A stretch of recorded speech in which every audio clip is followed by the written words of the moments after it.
기도하시겠습니다. 온 교회 머리 대신 예수님의 이름을 높여드립니다. 홀로 주님만 영광 받아 주시옵소서. 오늘도 오롯이 주의 말씀과 주의 뜻만 전해지는 복된 시간 되게 하여 주시옵소서. 감사드리며 예수님의 이름으로 기도했습니다. 아멘. 지난주부터 저희는 새봄 성경학교가 시작되었습니다. 성경학교는 왜 합니까? 집중적으로 하나님의 말씀을 듣고 복음이 전해지고 희미했던 것들이 확실하게 이해되기 위하여 우리는 성경학교를 합니다. 이 누가복음의 기록 목적과도 일치합니다. 먼저 이 누가복음은 누가 기록했습니까? 누가가 기록했습니다. 이 누가는 사도 바울의 동역자였습니다. 그리고 그는 의사였다라고 기록하고 있습니다. 이 누가복음을 기록한 누가는 누가뿐 아니라 사도행전도 기록했습니다. 그리고 대상이 누구입니까? 데오빌로 각하라고 쓰여 있습니다. 이 데오는 하나님이라는 뜻을 가지고 있고요. 빌로, 필로스, 하나님을 사랑하는 하나님의 친구, 이러한 의미를 가지고 있습니다. 이 각하라는 단어는 지극히 숭고한, 매우 탁월한, 그리고 국어사전에는 보니까 고급 관료라고 쓰여 있습니다. 이 같은 단어가 사도행전 24장 그리고 사도행전 26장에 기록되어 있는데 벨릭스 각하, 베스도 각하라고 쓰여일 때, 그러니까 로마에서 임명한 한 지역의 수장입니다. 작은 직분이 아니죠. 그 데오빌로 각하에게 기록되었습니다. 한번 표를 보실까요? 이 누가가 기록한 누가복음과 사도행전이 같은 저자라는 것을 우리가 알 수 있는데, 누가복음 1장 3절에 보시니까 이 모든 일의 근원부터 자세히 미루어 살핀 나도, 그리고 데오빌로 각하에게 이렇게 쓰여졌다라고 기록되고 있고요. 사도행전 1장 1절에는 이렇게 시작합니다. 데오빌로여 라고 시작합니다. 그러면서 내가 먼저 쓴 글, 이것은 무엇이겠어요? 누가복음이겠죠. 그래서 이제 누가복음의 기록 당시 데오빌로 각하라고 불렀습니다. 데오빌로는 격식을 갖추고 접근해야 됐던 전도 대상자였습니다. 그러나 이제는 사도행전을 기록할 당시 이제는 그의 직급을 떠나서 복음 안에서 한 형제가 되었습니다. 도대체 누가복음에는 어떠한 내용이 기록되어 있길래 이 데오빌로가 각하였다가 이제는 데오빌로 형제가 되게 되었습니까? 사도행전에서는 이 누가복음을 두 절로 요약해 놨습니다. 1절과 2절 말씀인데요. 데오빌로여, 내가 먼저 쓴 글에는 이 누가복음에 관해서 이렇게 말씀하고 있습니다. 물은 예수께서 행하시며 가르치시기를 시작하신부터, 그러니까 예수님의 사역 초반부터, 그리고 2절입니다. 그가 택하신 사도들, 제자들에게 성령으로 명령하시고 승천하시는 날까지의 일을 기록하였노라.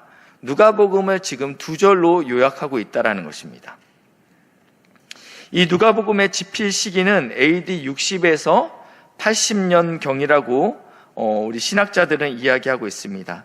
이 당시에는 로마의 황제는 네로 황제였습니다.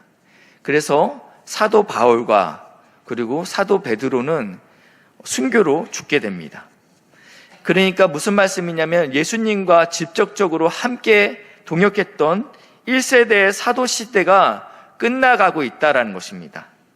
그래서 이제는 많은 사람들이 예수의 생애를 기록하는 일에 착수했습니다. 더 이상 증인으로부터 이 소식을 들을 수 없었기 때문에 이것을 기록물로 남기게 됩니다. 그 말씀이 누가복음 1장 1절부터 2절 말씀입니다.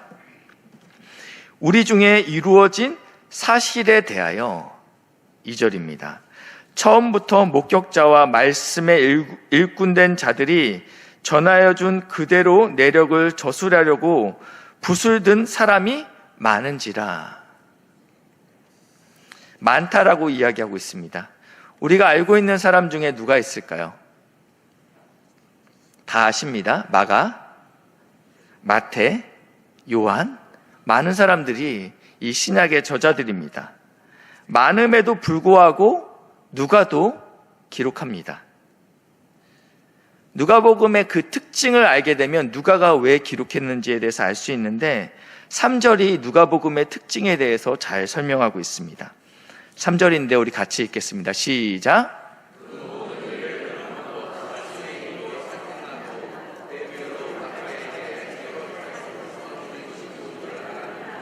아멘.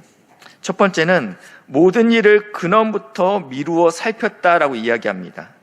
그러니까 철저하게 빠짐없이 이것들을 기록하기 위해서 누가복음은 기록했다라고 표현하고 있습니다.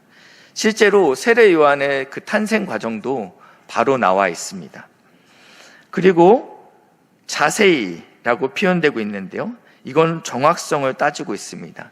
신중하게, 그리고 그래서 누가복음은 그 분량이 가장 많습니다. 그리고 세 번째 특징이 있는데 차례대로 기록했다라고 쓰여 있습니다. 시간 순서대로 기록했다라고 쓰여 있는 것입니다. 이렇게 누가복음은 이러한 세 가지 특징을 가지고 이 누가는 붓을 들었습니다. 물론 성령의 감동하심과 강권하심이 가장 큰 이유였습니다.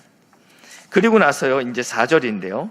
이는 각하가 알고 있는 바를 더 확실하게 하려 함이로다 라고 기록하고 있습니다. 알고는 있습니다. 그러나 희미합니다. 분명하지 않습니다. 그래서 누가복음의 기록 목적은 알고 있는 바를 더 확실하게 하려는 것입니다.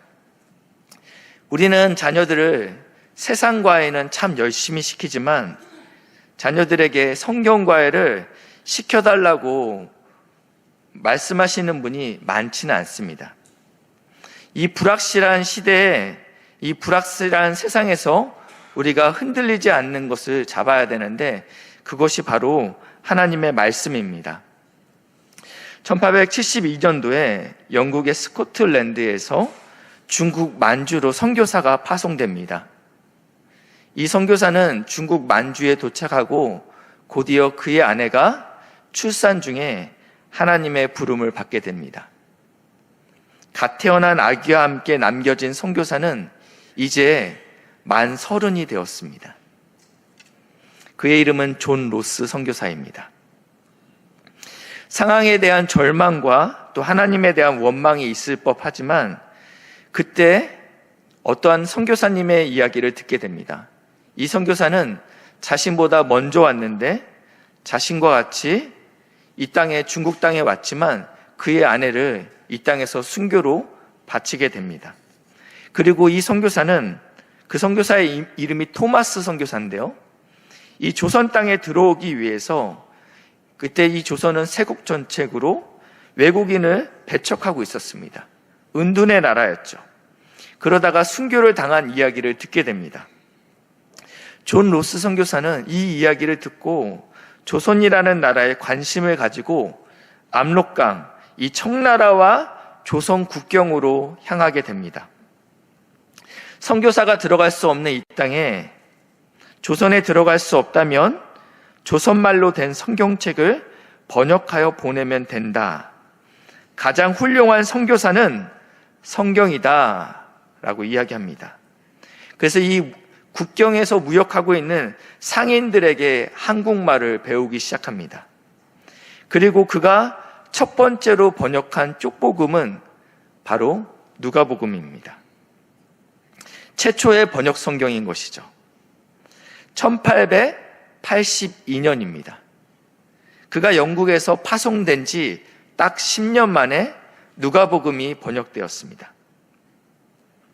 그리고 나서 3년 후에 우리나라에는 최초의 장로교 선교사 언두우드와 감리교의 아펜젤로가 입항하게 됩니다.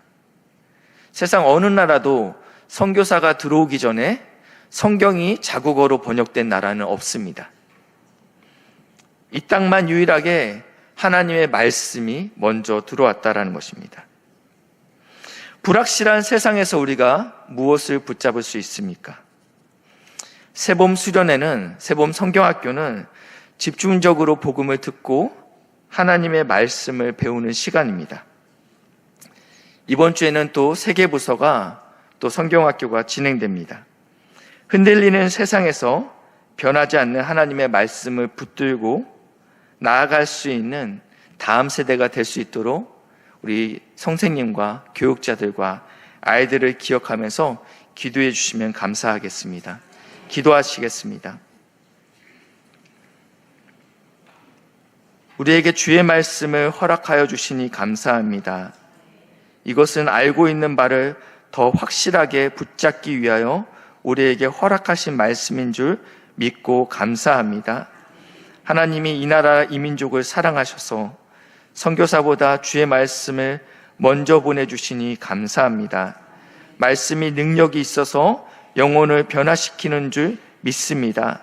특별히 우리 다음 세대들 세범성경학교와 수련회로 하나님의 말씀을 들을 때 왕 되신 하나님, 구원자 되신 하나님을 인격적으로 믿고 반응할 수 있도록 인도하시고 역사해 주시옵소서. 감사드리며 예수님의 이름으로 기도했습니다. 아멘.